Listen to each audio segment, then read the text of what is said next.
Hoy estamos con integración Arial, después de un tiempo que me había relajado dejándoles dos textos que tenían una cierta complejidad para que armen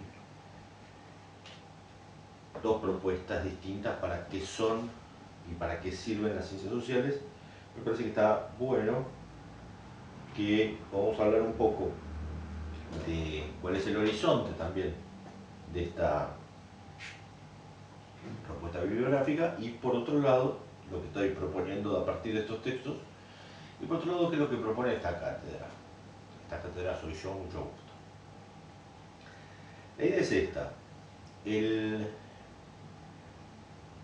interés de la integración arial de este proyecto era sumar este espacio académico a lo que le faltaba a las otras materias.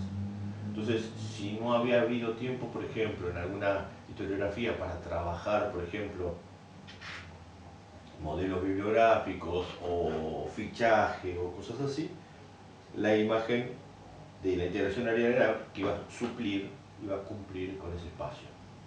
Pero la imagen de esa necesidad queda satisfecha sobre todo con la integración arial 1. Entonces, en la integración arial 2, la propuesta es integrar, juntar todas las materias que se vieron, sobre todo en primer año, que tienen que ver con distintas formas de entender las ciencias sociales, distintas perspectivas, distintas formas de ver los fenómenos humanos, y tratar de integrarlo en un proyecto interdisciplinario, que es la palabra que va a caracterizar a esta materia hasta el final.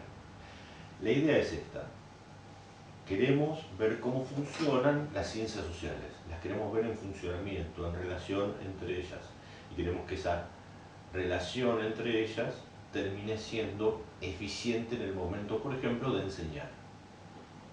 Ahora va a tratar de ser eficiente en el momento de aprender de ustedes, pero también la idea es que llegue a ser eficiente en el momento de enseñar.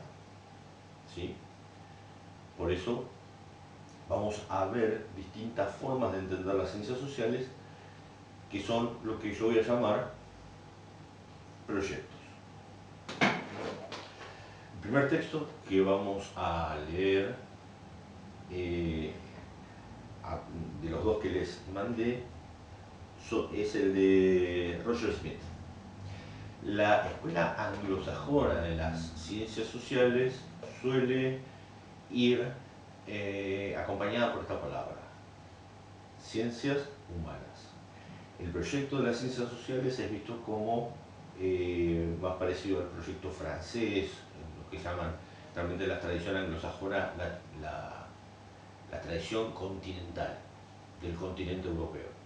En cambio, los norteamericanos y los ingleses aprovechan una perspectiva mucho más, podemos decir, cientificista, empírica, mucho más cercana a las ciencias duras, a la física, a la matemática, a las ciencias naturales. En cambio, la tradición francesa lo que apunta es especialmente a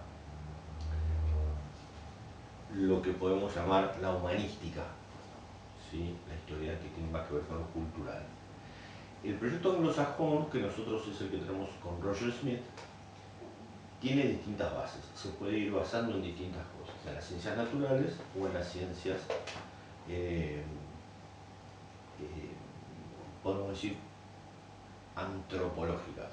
En este caso va a trabajar desde una perspectiva muy particular, que es la perspectiva de la psicología. Por eso, el texto de Roger Smith tiene en la introducción, ustedes se van a dar cuenta que los dos textos empiezan y se desarrollan más o menos de la misma manera, esta característica.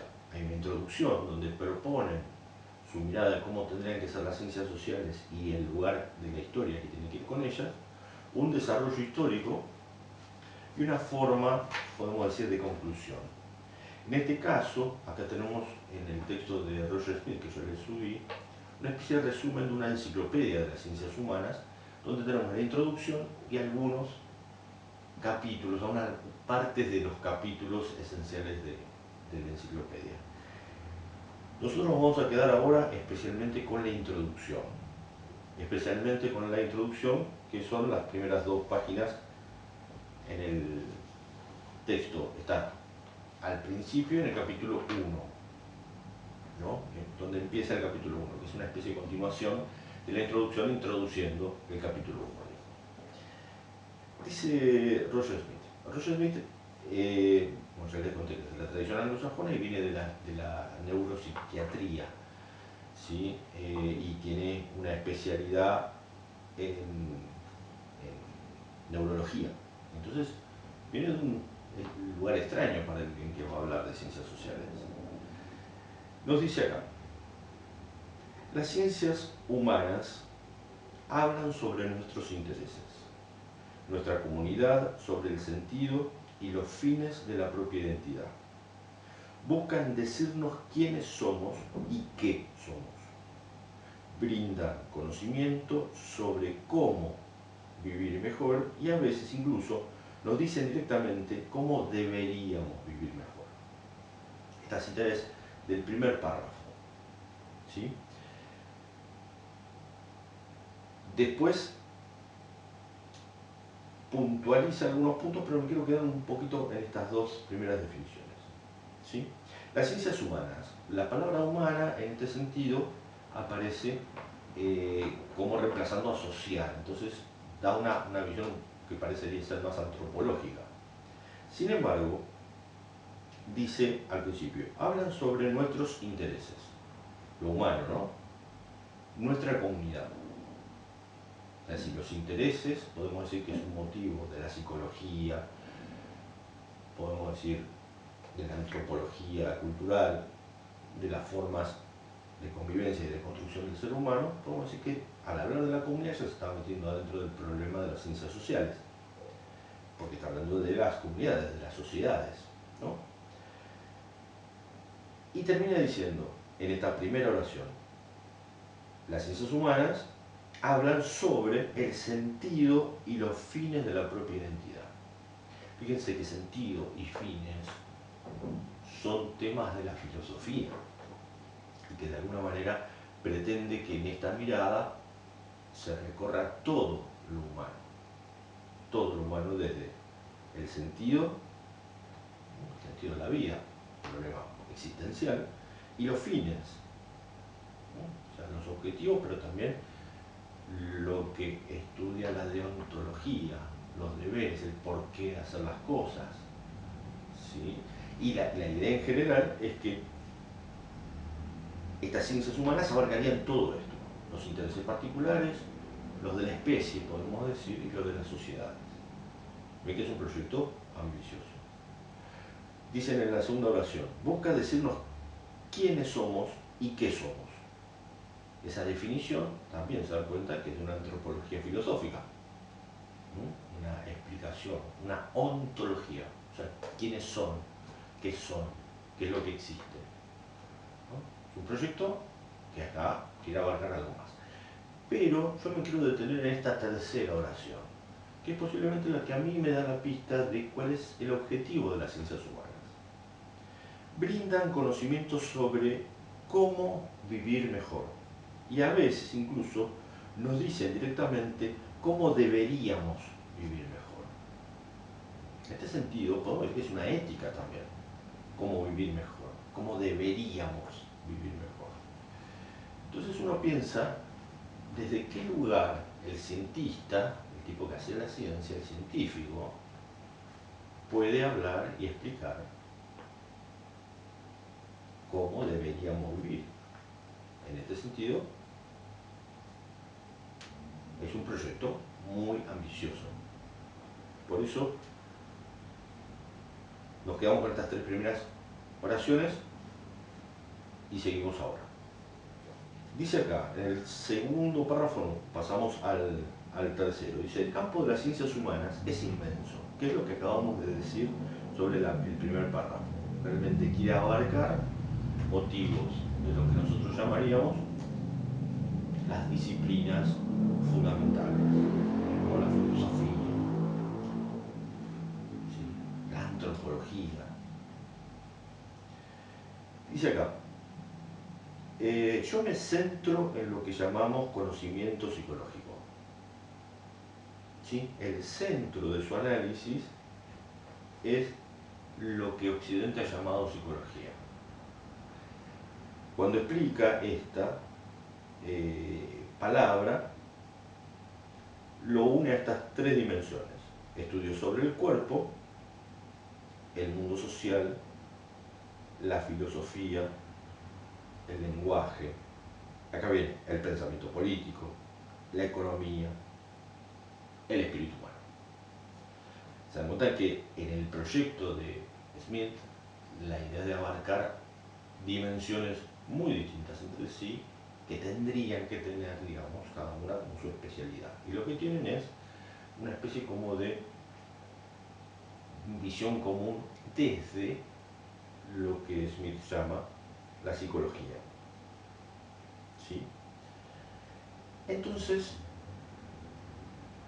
casi podemos encontrar que el proyecto de las ciencias humanas abarca desde el cuerpo, digamos, lo corporal, hasta lo espiritual, una dimensión, desde lo individual hasta lo social, ¿sí? Desde lo que habla de la política, dice el lenguaje, el pensamiento político, y la filosofía, como propio objeto de esto, como un objeto de algo creado por el hombre. En este sentido, es la novedad de lo que propone las ciencias humanas: integrar el estudio del cuerpo, lo físico, lo corporal, lo biológico, con todos estos otros elementos que son más bien de la cultura, que podemos llamarlos, entre otras cosas, elementos que no son naturales, que son parte de la construcción artificial de los hombres en sociedad. Incluso el lenguaje, pensado como un elemento que surgió del desarrollo de las sociedades, es también un elemento artificial. Podemos decir que de alguna manera lo que busca articular Smith es muchas dimensiones atrás de un solo eje, que empieza en lo natural y terminaría en lo social y cultural. Lo corporal generalmente está entendido desde el punto de vista de la biología, de la medicina, de la antropología física. Y del otro lado del espectro están todas estas otras actividades humanas, en donde termina él diciendo en el espíritu, ¿no? Todas estas actividades supuestamente estarían unidas en un continuo que empieza en lo físico y termina en lo cultural, que de alguna manera se asocian estas dos dimensiones que las ciencias sociales suelen tener por separado. Un médico, por más de que pueda tratar temas, lo estamos viendo ahora nosotros, epidemiología, donde el contacto social difunde, se especializa más en el lado de adentro de las personas que en sus vínculos sociales. Por eso se apoya en los asistentes sociales, la sociología, la etnografía. En el caso de los sociólogos, no hacen estudios de las consecuencias de esas enfermedades, pero no estudian lo bacteriológico, no hacen esta especie como de análisis microscópico, mientras que la sociología es después de lo macroscópico. Esta es la novedad de las ciencias humanas. El eje donde está montado todo eso sería la psicología. El hombre en su creación permite unir lo biológico con lo espiritual. Esto es la dinámica y el eje del pensamiento psicológico después, sobre todo del pensamiento de Freud, donde el ello representaría de alguna manera lo natural, el yo, las decisiones del hombre frente a la vida, y lo cultural, el super-yo, que es aquello que condiciona y ordena casi todo su mundo vital, incluso lo biológico. Lo que acá podemos encontrar es un pequeño giro. El enfoque de Smith propone un continuo entre lo natural y lo espiritual. Pero yo les dije que la tradición anglosajona se sostiene y podemos decir que privilegia la perspectiva de las ciencias naturales y de las ciencias exactas. Es el caso de casi todo lo que nosotros podemos ver en la televisión en forma de documentales, en la National Geographic o en Discovery Channel, o ese tipo de documentales de origen norteamericano, anglosajón en general, donde vemos este tipo de descripción de lo natural.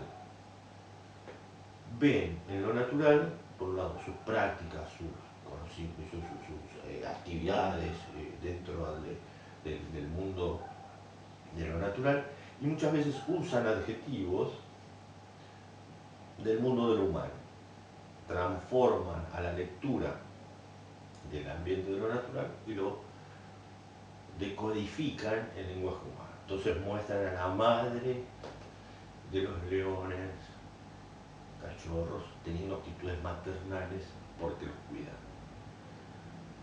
Y a la vez señalando una especie como de naturalidad de eso. Cuando explican lo humano, se vuelven fuertemente conductistas, behavioristas también. Es una tradición que está muy fuertemente arraigada en la tradición anglosajona, que indica que las conductas humanas responden a incentivos muy puntuales de atracción o de repulsa, de placer o de displacer. La idea de que el comportamiento humano se puede resumir casi en los mismos términos que el comportamiento animal y natural. Entonces, no es que hay un continuo evolutivo desde lo natural hasta lo cultural. Ese continuo tiene como una especie de unidad, donde lo que pesa fuertemente, lo que podemos decir que ordena a todo ese contenido, es lo biológico. Este es uno de los inconvenientes que tiene para toda una tradición cultural encontrar puntos en común entre el aparato biológico de los seres humanos y sus consecuencias culturales, que implicaría algo así como pensar que el genio de Leonardo da Vinci se debe a su composición genética. Y siguiendo esta lógica, que ustedes se dan cuenta que tiene una larguísima tradición en el mundo anglosajón, pero también en el mundo alemán, en el pensamiento germánico, en la idea de razas, en la idea de conformación de las distintas etnias a las que esta gente llamó razas, la idea de que hay raíces biológicas en el comportamiento cultural. Acá aparecen estas dos palabras. ¿Qué cosa es lo natural? ¿No? En latín, natura. Si la naturaleza es lo más importante, ordena todo lo demás. Y aquello que construye el hombre, aquello con que se nutre, con que crea, con que inventa, con que se ubica en el mundo, sería la nurtura. Aquello que también se transmite mediante la palabra, ¿no? Donde viene la palabra nutriente, ¿no? O sea, aquello que se alimenta. La natura o la nurtura en latín. Aquello que te enseñaron, aquello que no viene de la pura naturaleza. Este desafío de qué es lo más importante tiene sus raíces en el siglo XVIII y XIX. Y la imagen es que si la naturaleza es lo más importante, no hay manera de que cambie lo cultural porque está arraigado en bases biológicas. Pero si es de naturaleza cultural, es susceptible a cambiar, es susceptible a ser renovado. Por eso es que muchas veces y claramente en estos textos el pensamiento naturista, en este caso que da por privilegio la naturaleza, es fuertemente conservador y mantiene una idea de que esto es como es y no va a ser de otra manera. En cambio, el pensamiento naturista, aquel que contempla lo cultural como una parte del desarrollo de las sociedades, propone que, bueno, esto, como construcción del hombre, puede ser cambiado por el hombre. Entonces, en estas dos tradiciones, la tradición de las ciencias humanas engloba a la totalidad de todas las disciplinas que traten sobre el hombre, una especie de mega-antropología, una meta-antropología, que incluye desde lo biológico hasta lo espiritual. Y que en ese proyecto no solamente nos va a ayudar a entender lo humano, sino que, como dice acá, nos dice cómo deberíamos vivir. Nos explica una especie de, se llama desideratum, un deseo de cómo tienen que ser las cosas. Esa especie de utopía del saber, de explicar todo, nos implicaría también cómo deberíamos vivir. Y uno empieza a pensar si atrás de este proyecto no hay una intencionalidad política, una intencionalidad, por ejemplo, hegemónica. Y si se incluye la idea del racismo, la idea de la biologización de todos los vínculos, uno puede entender por qué tuvo sus raíces en el siglo XIX, por qué se desarrolló también en el mundo anglosajón y su experiencia imperial, y por qué podemos hoy criticarla desde el punto de vista de las formas alternativas de entender el pensamiento humano, desde, por ejemplo, la periferia. El segundo texto que vamos a ver, junto con el proyecto de Roger Smith, es el de François Revel, que, como ya se están dando cuenta, de Jacques Revel. Ya, como ya se dan cuenta, es un francés. Entonces viene de otra tradición distinta de la de Roger Smith, es de la tradición continental. De hecho, Jacques Revel viene de la tradición de la Escuela de los Anales, y podemos decir que es de las últimas generaciones de la Escuela de los Anales, que fue teniendo en distintas épocas, después de 1930, distintas orientaciones y distintos perfiles, a lo que se llaman en general generaciones. Siendo la Escuela de los Anales una propuesta fuertemente interdisciplinaria, desde el principio, la revista Anal se llamaba Economía, Sociedad y Civilizaciones, dando a entender que tenía un contacto con las ciencias económicas, con la sociología y con la arqueología. Podemos decir que fue tomando cada vez perfiles cada vez más específicos en cuanto a qué quería hacer de la historia. Entonces, en lugar de decir que hacía una historia junto con la sociología, empezó a aparecer el término historia social. Junto con la historia social se desarrolló también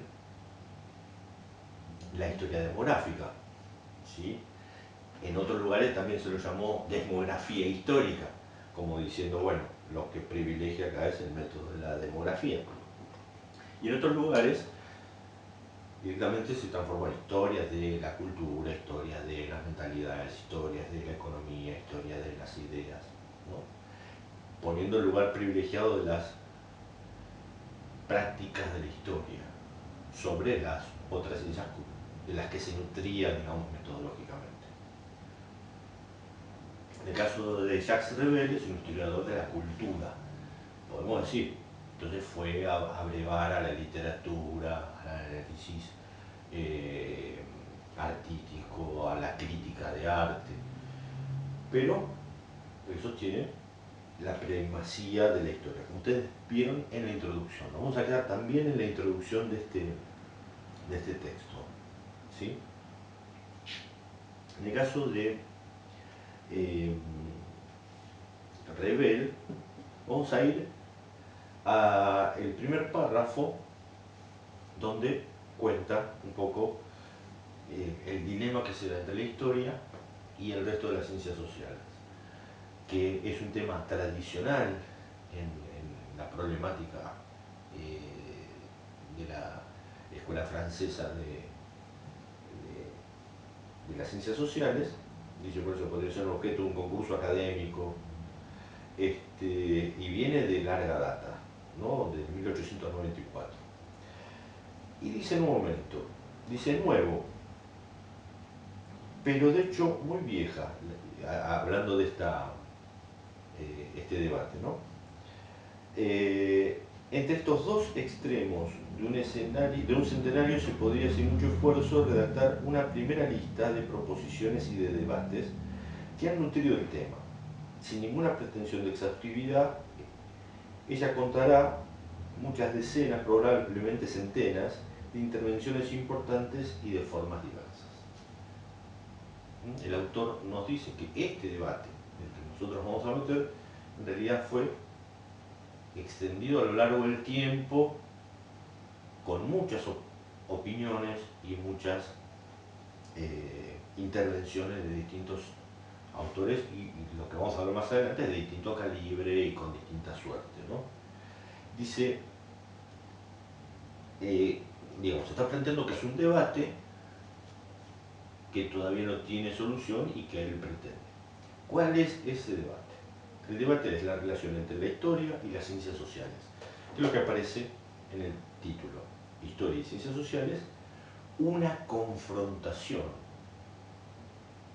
¿Sí? Una confrontación, o sea, no hay una unidad entre la historia y el resto de las ciencias sociales. Y dice que esta confrontación es inestable, o sea, que no hay una confrontación donde las posiciones sean rígidas o fijas, sino que van cambiando y van tomando distintos perfiles en favor de la historia o en favor de las ciencias sociales, en confrontación, ¿sí? Igual que Maquiavelo, Rebel, igual que la mayoría de los historiadores de formación marxista, ve a la historia como un resultado de confrontaciones, de luchas, de conflictos. En este conflicto se ve a la historia en la comunidad científica enfrentada al resto de las ciencias sociales, ¿no? Entonces, dice en el segundo párrafo, durante un siglo la confrontación entre la historia y las ciencias sociales ha sido el lugar de un debate difícil y cambiante. O sea, también, no solamente la relación entre las ciencias sociales y la historia es cambiante e inestable, sino que el debate en sí, el desafío de hablar de esto, la historiografía acerca de esto, ¿no? Dice, 4 generaciones de historiadores han implícita o explícitamente vivido con esta convicción. Esto es, dentro del segundo párrafo, un párrafo especial. Dice, una de las propuestas que surgió en general es la de la interdisciplinariedad a partir del proyecto de Annales. Los historiadores que él incluye en la experiencia francesa, dice en la última oración de la primera página, que se inventa en la experiencia francesa, dice que esta idea de interdisciplinariedad que surgió fue como muy bien recibida, pero que finalmente no termina de ser operativa o real, que predomina la confrontación por sobre la unidad y sobre la posibilidad de trabajar en el mismo campo, ¿no? Dice más abajo, todavía en el final del segundo párrafo, dice, la interdisciplinaridad es un eslogan voluntarista y votivo. Es necesario tenerlo presente, dice, que alimenta al mismo tiempo la mala conciencia o la ironía de los científicos porque nunca fue realizada. La idea con que nos presenta la interdisciplinariedad es que es un eslogan, o sea, una frase vacía, publicitaria, liviana. Voluntarista, o sea, surge del esfuerzo, no está dado por la realidad, digamos. surge una especie de esfuerzo, a veces estúpido, que no tiene sentido, ¿no? Por eso es voluntarista y votivo. Votivo es decorativo, ¿no? Evoca algo, tiene una especie como pero no tiene ningún asidero, no es firme. Dice que alimenta al mismo tiempo la mala conciencia, o sea, la idea de mala conciencia viene el pensamiento hegeliano y también del marxismo. La idea de que vos estás viviendo una realidad que no es la tuya. Vos vivís como alienado de vos mismo, es una mala conciencia. El científico dice, yo voy a hacer interdisciplinaridad, dice Revel, pero en realidad no se ubica en la realidad donde está hablando. Está pretendiendo lo que no va a ser. Dice, alimenta la mala conciencia y la ironía. O sea, la imposibilidad de que esto sea cierto. El texto de Revel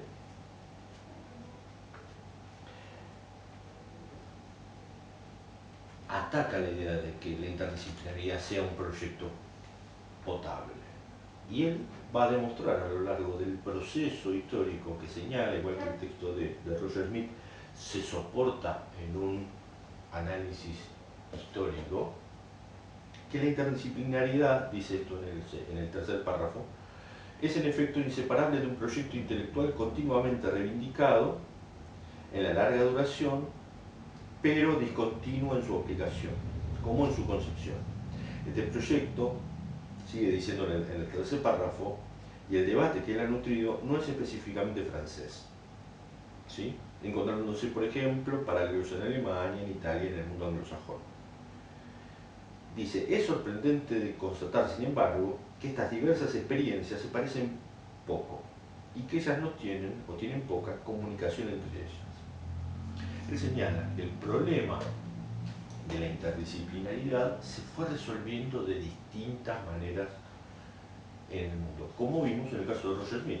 Roger Smith encontró una forma de proponer, digamos, de codificar algo que es una tradición, la idea de el continuo entre todas las ciencias desde lo biológico, una forma de interdisciplinar. Una forma interdisciplinar que tiene esta raíz.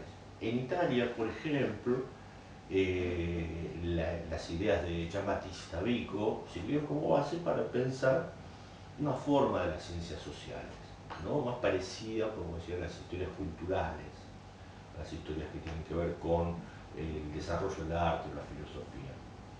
En Alemania, bueno, vamos a ver que hay una especie de continuo también de estudio de lo biológico, de las ciencias exactas y de lo cultural, que van a determinar experiencias hasta biologicistas extremas, como la del racismo del siglo XX, ¿no?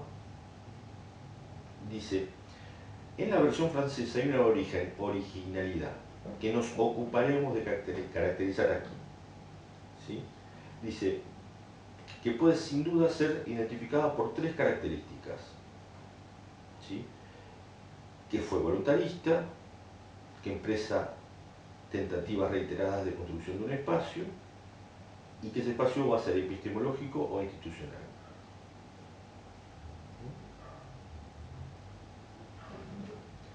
La idea es que es voluntarista, que no va a funcionar en el plano epistemológico, que no va a dar resultados, es de lo que nos va a hablar a lo largo del texto. Me voy a detener en dos elementos que no están en las introducciones de estos textos que a mí me parecen son interesantes para entender tanto a Revel como a Roger Smith. En el primer caso, en el caso de Roger Smith, él va a usar un elemento para explicar su proyecto a través del mito de Tristán e Isolda, que es una antigua leyenda nórdica que tomaron las mitologías y que empezaron a transformar una construcción literaria después en el siglo XIX. La idea es que Tristán y Isolda son dos personajes mitológicos que expresan una tensión. Isolda era una princesa, Tristán era un guerrero, la posibilidad de que se junten está impedida por el padre de la princesa, por el rey, que quiere casarla con otra persona, y Tristán que desea casarse no tiene el rango que le permitiría unirse a Isolda. Ese deseo que está contenido en los dos durante un montón de tiempo, que los dos buscan esa relación, en un momento se desata a partir de una poción.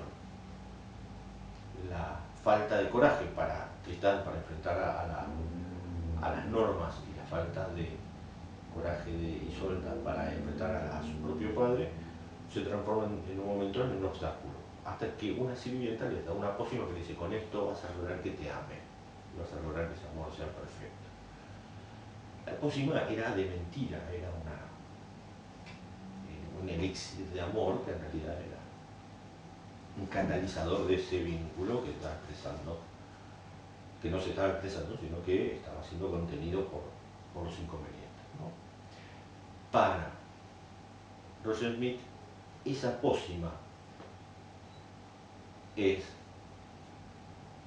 las ciencias humanas, esa posibilidad de entender lo humano como un vínculo entre lo biológico, el deseo de Tristán y Isolda, y los límites de lo cultural.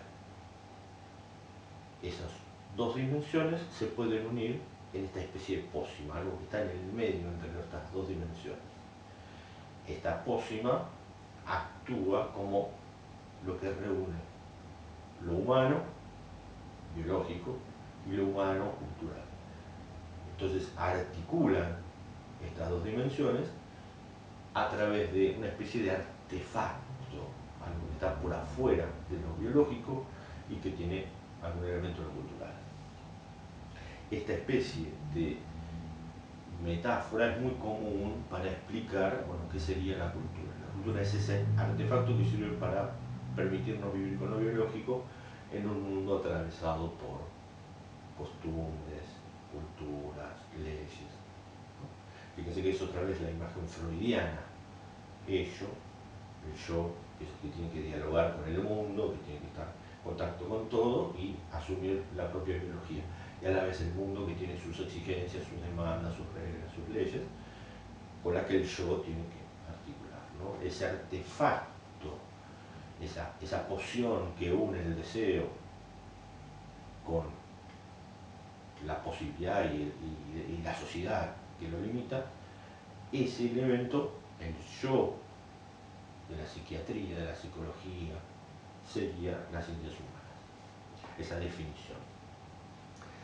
Para Revel, en cambio, la metáfora es otra, que va a usar este segundo elemento que aparece en el primer apartado del texto, que se llama el arrebato durkheimiano. Hablando de Durkheim, Emil Durkheim es el sociólogo que podemos decir que construyó la sociología francesa, creando un proyecto de ciencia de lo social, una sociología.